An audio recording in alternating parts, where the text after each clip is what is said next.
अध्याय 1। मैं आपकी मदद करना चाहता हूँ, लेकिन आप नहीं कर सकते। अंकल सिंगर, मैं गंभीर हूँ, जोगो ने गंभीर चेहरे के साथ कहा। अगर बैंक हमारी मदद नहीं करता है तो हम निश्चित रूप से 5 लाख नहीं पा सकेंगे, क्योंकि हमारे पास कुछ भी नहीं बचा है।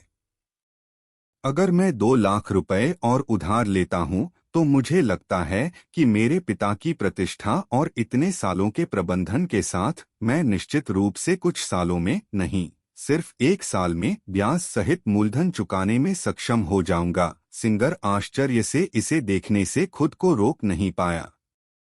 जोगेंद्र ने उसकी ओर देखा और यह बच्चा उसे धमका रहा था, लेकिन उसने जो कहा वह समझ में आया। अगर इसे नियमों के अनुसार लागू किया जाता है और गुप्ता परिवार की सारी संपत्ति छीन ली जाती है तो बैंक को 5 लाख रुपए से ज्यादा का नुकसान होगा। उस समय क्या आप एक झुग्गी में रहने वाले परिवार से इतना पैसा वापस करने की उम्मीद कर सकते हैं? यह एक बुरा खाता बन जाता है। बैंकों के पास ऋणों पर मूल्यांकन होता है और वह एक क्रेडिट मैनेजर है, इसलिए वह यह अच्छी तरह से जानता है।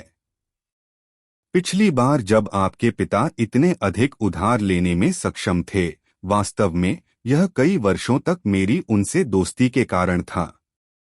बेशक आपके पिता एक ईमानदार व्यक्ति हैं और उनकी प्रतिष्ठा है, यही वजह है कि मैं अधिक उधार लेने की हिम्मत करता हूं। यह अफसोस की बात है कि वह बहुत आवेगी हैं।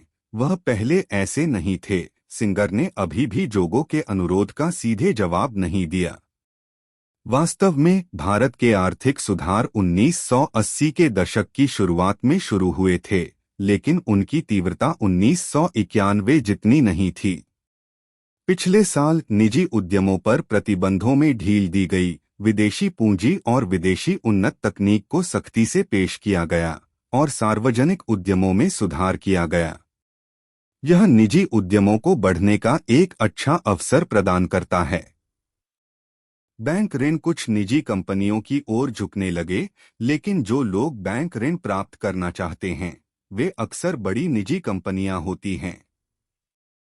छोटे और मध्यम आकार के उद्यमों के पास अभी भी बहुत कम संभावना है। पुराने गुप्ता की तरह यह ऋण क्रेडिट ऋण के बराबर है। आखिरकार संपार्श्विक का मूल्य ऋण राशि से बहुत कम है। मूल रूप से उनके जैसे छोटे कार्यशाला मालिक के लिए बैंक से क्रेडिट ऋण प्राप्त करना असंभव था। इसका मुख्य कारण सिंगर और उनके बीच का रिश्ता था। छोटे व्यवसाय जो ऋण प्राप्त करना चाहते हैं वे आमतौर पर बड़ी निजी कंपनियों से प्राप्त करते हैं, क्योंकि बड़े निजी उद्यम आसानी से बैंकों से कम ब्याज वाले ऋण प्राप्त कर सकते हैं और फिर वे दूसरों को उच्च ब्याज दरों पर अतिरिक्त ऋण देते हैं। स्वाभाविक रूप से विभिन्न राजनीतिक और व्यावसायिक सांठगांठ हैं। भारत इस संबंध में अंधकारमय और जटिल है। उसी समय भारतीय सरकार ने छोटे व्यवसायों को विभिन्न परियोजनाओं में निवेश करने के लिए जनता से सीधे धन जुटाने के लिए प्रोत्साहित करने के लिए कानून में संशोधन किया। यह लगभग धन उगाहना है और इससे कोई फर्क नहीं पड़ता कि यह अवैध है या नहीं। पिछली बार बैंक से कुछ पैसे उधार लेने के अलावा बूढ़े गुप्ता ने अपने आसपास के कई परिचितों से भी पैसे जुटाए थे। दिवालियापन के बाद इन लोगों ने पैसे उधार लेने के लिए पैसे जुटाए। बूढ़े गुप्ता ने लोन नहीं चुकाया। उन्होंने कारें, सोने के गहने और घर में बिकने वाली हर चीज बेच दी। बैंक वाकई शक्तिहीन था। मेरे पिता अपनी पूरी जिंदगी सावधान रहे हैं, लेकिन जोगेंद्र को नहीं पता था कि इस घटिया पिता के बारे में क्या कहना है। व्यवसाय के मामले में आपको क्या लगता है कि आपके पिता किस तरह के व्यक्ति हैं? सिंगर ने इस बारे में सोचने के बाद पूछा। जोगो ने कुछ देर तक सिंगर को देखा, फिर अपनी नजर हटा ली। वह शायद समझ गया था कि अगर उसका जवाब उसे संतुष्ट नहीं करता तो शायद उसका अनुरोध स्वीकार नहीं किया जाएगा। सावधान रहो, मैंने अभी कहा। बेशक यह कहने का एक अच्छा तरीका है। अगर यह अच्छा नहीं लगता है तो यह रूढ़िवादी, पारंपरिक, डरपोक और अदूरदर्शी है। जोगेंद्रे ने अपने शब्दों पर विचार किया। जोगो पूरी तरह से बकवास नहीं कर रहा था। भारत एक बड़ा कपास उत्पादक देश है और इसका उत्पादन दुनिया में लगभग दूसरे स्थान पर है, जो वैश्विक कपास उत्पादन का 25% है। मुंबई भारत के सूती वस्त्र उद्योग का केंद्र है। यहाँ बड़ी संख्या में संबंधित कारखाने और उद्यम हैं। कपास और सूती वस्त्रों का निर्यात भारत के लिए विदेशी मुद्रा के महत्वपूर्ण स्रोतों में से एक है। ओल्ड गुप्ता के नाम से 5 छोटी कार्यशालाएं हैं, जिनमें से सभी सूती वस्त्र बनाती हैं, लेकिन किसी भी छोटी कार्यशाला में 7 से अधिक कर्मचारी नहीं हैं। अगर यह चीन में है तो इसे एक छोटी फैक्ट्री में मिलाया जा सकता है, लेकिन भारत में यह अलग है। भारत के श्रम कानून कर्मचारियों की बहुत अच्छी तरह से रक्षा करते हैं और किसी कर्मचारी को नौकरी से निकालना बहुत मुश्किल है। इसके अलावा भारतीय ट्रेड यूनियनें हैं। भारत में ट्रेड यूनियन एक बहुत शक्तिशाली संगठन है, जिसे नियोक्ताओं के साथ सामूहिक सौदेबाजी करने का अधिकार है, जिसमें उच्च वेतन, बेहतर कार्य स्थितियों और बेहतर लाभों की मांग की जाती है। यदि वार्ता संतोषजनक परिणाम प्राप्त करने में विफल रहती है तो ट्रेड यूनियन हड़ताल का आयोजन कर सकती है, जिससे नियोक्ता को भारी नुकसान होगा। भारतीय कानून में यह प्रावधान है कि 7 या अधिक लोग ट्रेड यूनियन बना सकते हैं। इसलिए इन परेशानियों से बचने के लिए छोटी कार्यशालाओं में कर्मचारियों की संख्या ज्यादातर 7 से ज्यादा नहीं होगी। इससे कंपनी को बड़ा और मजबूत बनाने में सभी की अनिच्छा होती है। पुराना गुप्ता इसका एक उदाहरण है। इसे 5 छोटी कार्यशालाओं में विभाजित किया गया था। प्रत्येक छोटी कार्यशाला में कर्मचारियों की संख्या मानक से अधिक न हो, इसलिए ट्रेड यूनियन बनाना असंभव था। यह एक तरह की खामी है। अगर कंपनी बड़ी हो जाती है और उसके पास 100 से ज्यादा कर्मचारी होते हैं तो भले ही कर्मचारी गलतियां करें, उन्हें निकालना इतना आसान नहीं होता। बर्खास्तगी से पहले स्थानीय सरकार की सहमति लेनी चाहिए और सरकार अक्सर रोजगार और स्थिरता के लिए सहमत नहीं होती। ऐसी खबर थी कि भारत में एक कर्मचारी सुबह 11 बजे के बाद भी कंपनी में सो रहा था। बार बार चेतावनी देने के बाद भी कोई असर न होने पर बॉस ने उसे निकाल दिया। फिर कर्मचारी ने कोर्ट में मुकदमा दायर किया। बाद में कोर्ट ने कर्मचारी की अपील पर सहमति जताई और फैक्ट्री को फिर से काम पर रखने के लिए मजबूर किया। 17 साल बाद जाकर फैक्ट्री ने सफलतापूर्वक मुकदमा दायर किया और कर्मचारियों को निकाल दिया। इसलिए कई थोड़ी बड़ी कंपनियों में वे कर्मचारियों की संख्या को 100 से कम पर नियंत्रित करेंगे, ताकि कर्मचारियों को निकालना अपेक्षाकृत आसान हो। भारत का श्रम कानून कर्मचारियों के अनुकूल है, लेकिन यह उद्यमों पर बोझ है, जो उद्यमों को बड़ा होने और अधिक जिम्मेदारियां लेने के लिए अनिच्छुक बनाता है। यह एक विरोधाभास है। सिंगर थोड़ा हैरान था। उसे उम्मीद नहीं थी कि यह बच्चा ऐसा कुछ कहेगा।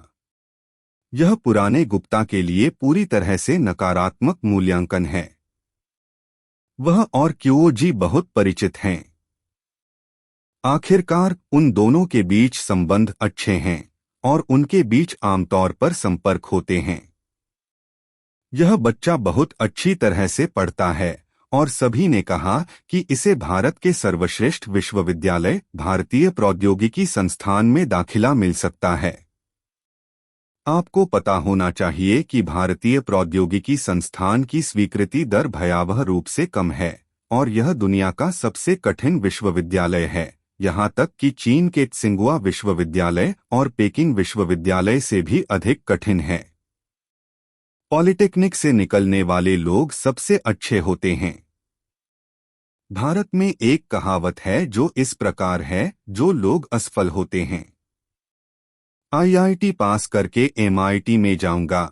यह वास्तव में भारतीयों का एक साल है, लेकिन यह भी दर्शाता है कि आईआईटी वास्तव में बहुत अच्छा है। जब बूढ़े गुप्ता दंपत्ति ने जोगो के बारे में बात की तो उन्हें बहुत गर्व हुआ। वे अपने बेटे से बहुत संतुष्ट थे। अंतर्राष्ट्रीय स्कूल की ट्यूशन महंगी है, लेकिन यह इसके लायक भी है। इस उम्र का लड़का हमेशा थोड़ा विद्रोही होता है, सिंगर ने खुद से सोचा। यह उसकी विद्रोही प्रवृत्ति के कारण ही था कि उसने अपने पिता को ऐसा मूल्यांकन दिया। श्रम कानूनों और श्रमिक संघ की परेशानियों से बचने के लिए मेरे पिता के पास व्यवसाय का विस्तार करने की कोई योजना नहीं है। ऐसा इसलिए है क्योंकि वह अदूरदर्शी और रूढ़िवादी हैं। इस बार उन्होंने एक सफलता हासिल की, लेकिन दुर्भाग्य से वह तर्कहीन थे और थोड़े से पैसे से पूरी तरह चकाचौंध हो गए। किसी और के झांसे में आ गए, जोगो ने आगे कहा। तो आपके पिता वास्तव में आपकी नज़र में बहुत अच्छे नहीं हैं, सिंगर ने कहा। नहीं, उनके पास अभी भी कई फायदे हैं, जैसे ईमानदारी, निष्ठा और कर्मचारियों के साथ कठोर व्यवहार नहीं करना। मेरा मानना है कि अंकल सिंह यह जानते हैं। आंख बंद करके कमतर आके बिना बूढ़े गुप्ता को निश्चित रूप से लाभ है। उनकी कार्यशाला में काम करने वाले कर्मचारियों का वेतन उनके साथियों की तुलना में लगभग 20% अधिक है। ऐसा इसलिए है क्योंकि बूढ़ा गुप्ता दयालु है और उसने खुद इन छोटी कार्यशालाओं में अंशकालिक नौकरी के रूप में शुरुआत की थी, इसलिए वह कठिनाई को जानता है। खुद को विकसित करने के बाद भी उसने इन देर से आने वालों को तरजीह दी। अपने व्यापारिक साझेदारों के लिए बूढ़ा गुप्ता बहुत भरोसेमंद है, अपने काम में स्पष्ट है और उसकी बहुत अच्छी प्रतिष्ठा है। आपके पिता लोगों के साथ ईमानदारी से पेश आते हैं और एक अच्छे इंसान हैं, सिंगर ने सहमति में अपना सिर हिलाया और जोगो का मूल्यांकन बिंदु पर था। यहाँ भारत में कुछ अंतर हैं। भारत में सिर हिलाने का मतलब नहीं और असहमति है, जबकि सिर हिलाने का मतलब हाँ और सहमत है। अगर तुम्हें 2 लाख रुपए भी मिल जाएं, तो तुम क्या कर सकते हो, सिंगर ने पूछा जब उसने देखा कि जोगो चुप है। अभी निर्यात जारी रखो, जोगो ने तुरंत जवाब दिया। निर्यात? सूती कपड़ा निर्यात? सिंगर ने फिर पूछा। हाँ, मेरा मानना है कि 1 साल के भीतर ऋण चुकाया जा सकता है और अब स्टॉक करने के लिए जमा राशि कम है, जोगो ने कहा। जोगो को यकीन नहीं है कि वह 1 साल के भीतर ऋण चुका पाएगा या नहीं, लेकिन अब वह केवल सैटेलाइट को पहले वापस रख सकता है। परिवार में बहुत पैसे नहीं हैं। भारतीय मुद्रा रुपया 1 रुपया 100 पैसे के बराबर है। इसलिए वे केवल पैसे उधार ले सकते हैं और एक दूसरे को खुश करने की कोशिश कर सकते हैं। तुम क्या सोचते हो? पहले तुम मना नहीं कर सकते थे। अपने पिता की प्रतिष्ठा के साथ तुम थोड़ी जमा राशि के साथ माल प्राप्त कर सकते हो, लेकिन अगर तुम अब माल प्राप्त भी करते हो तो तुम शायद उसका निर्यात न कर पाओ। सिंगर ने आह भरी। जोगो को समझ में नहीं आया कि सिंह ने क्या कहा।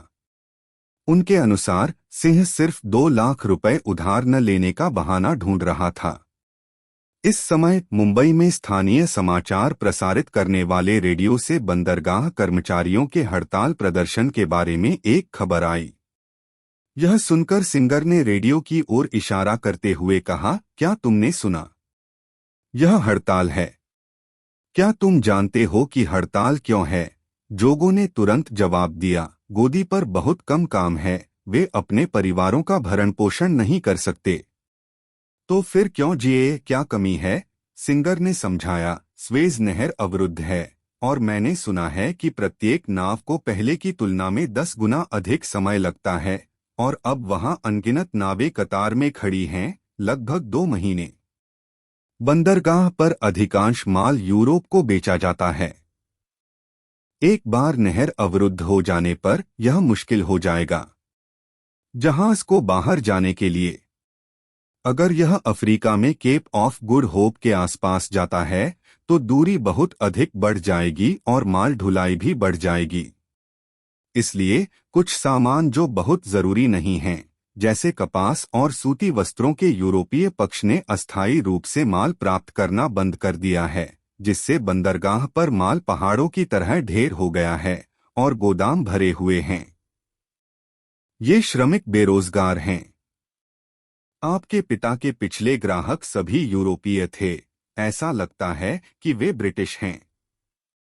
भले ही आपने इस समय माल तैयार कर लिया हो, क्या आप उन्हें बेच सकते हैं? जोगो एक पल के लिए ठिठक गया। उसे वास्तव में इसके बारे में पता नहीं था।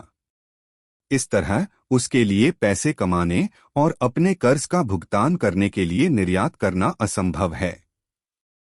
भले ही चाचा सिंह और उसके पिता के बीच अच्छे संबंध हों, बिना किसी कारण के 2 लाख रुपए उधार लेना असंभव है।